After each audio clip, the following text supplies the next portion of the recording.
plot summary of Antony and Cleopatra by William Shakespeare. Mark Antony, one of the 3 rulers of Rome, is living in Egypt. There, he enjoys a life of luxury and is deeply involved with the Egyptian queen, Cleopatra. His carefree lifestyle is interrupted when he learns that his wife, Fulvia, has died and that Pompey is preparing an army to fight against the Roman leaders. Realizing his duty, Antony decides to return to Rome. While he is away, his fellow rulers, Octavius Caesar and Lepidus, worry about Pompey's growing power. Octavius is angry at Antony for ignoring his role as a soldier and leader just to stay with Cleopatra. Antony's sense of duty pushes him back to Rome. Once there, he quarrels with Octavius, while Lepidus tries unsuccessfully to keep peace between them. They soon understand that they must work together to defeat Pompey. To seal their alliance, Antony marries Octavia, Octavius's sister. Antony's friend Enobarbus, however, believes that Antony will not stay away from Cleopatra for long, even though he has married Octavia. Back in Egypt, Cleopatra hears the news of Antony's marriage and becomes furious.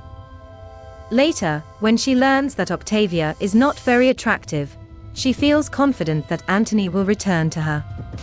Meanwhile, the Triumvirs settle their conflict with Pompey peacefully. Pompey accepts control of Sicily and Sardinia in exchange for peace.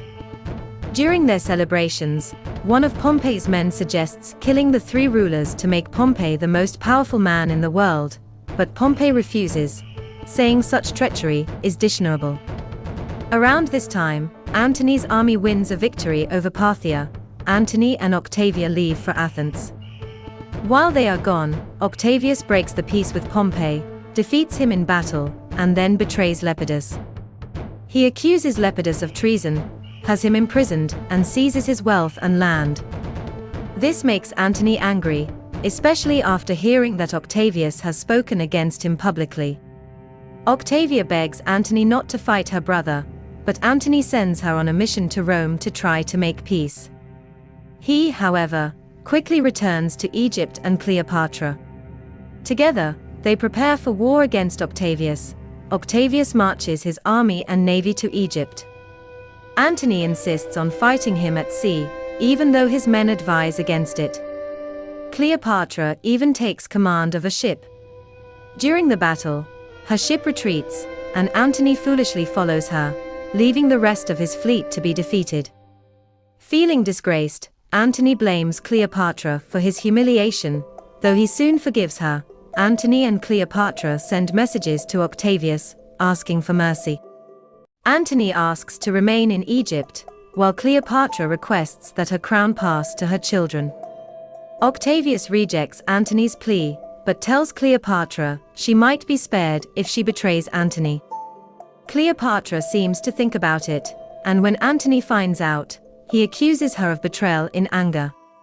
Soon, he forgives her again, but Enobarbus realizes Antony's downfall is near and defects to Octavius.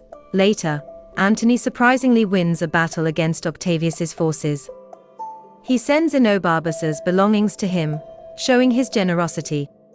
Overcome with guilt, Enobarbus dies in shame for leaving such a noble master. However, Antony's luck runs out in the next battle at sea.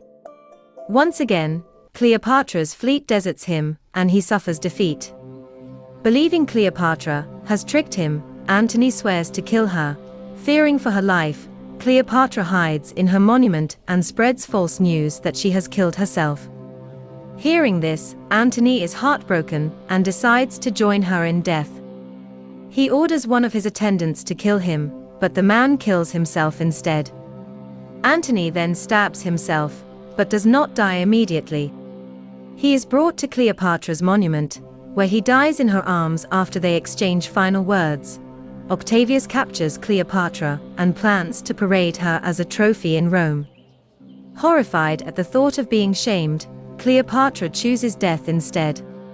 She dresses in her royal robes and arranges for poisonous snakes to be brought to her hidden in a basket of figures.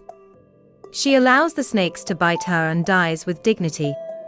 Her loyal servants, Iras and Charmian, also kill themselves. When Octavius finds her dead, he respects her bravery and orders that she be buried beside Antony.